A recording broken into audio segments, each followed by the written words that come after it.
咱当然看在地消息，拍远要30年的绿草性家病院，即嘛当地咧做整理，以后会正做医疗博物馆。捌伫这间病院服务的收入，伊听到这个消息是专工来遮，而且照相片分享英国故事，望当初辛苦照顾偏乡的精神会当继续传承落去。先开较早的相片，讲一开始来到性家病院时的状况。今年已经80岁潘修理，捌伫绿草性家病院的幼稚园服务。伊讲，伊甲另外一位白修理，拢是第一批伫性家病院服务的修理。因为我白天在幼稚园嘛，那晚上就可以帮忙医院呐，帮忙医院就是接那些产妇来到医院那边，因为生产嘛，来看诊，病人差不多有100左右，从各地来的，甚至最远就是从台南白河乡过来看诊。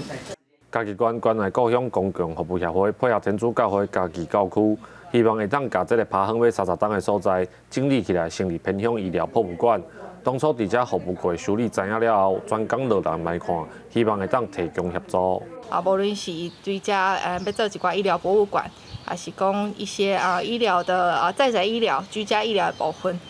我们公部门会当来做更较多的协助安尼。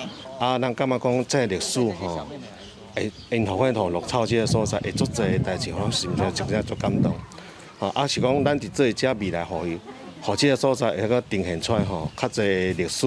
互大家来知影咱这片土地的故事。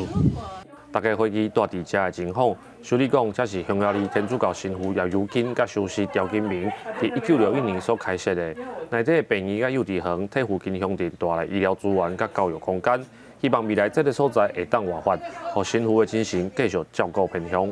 记者林慧婷，嘉义报道。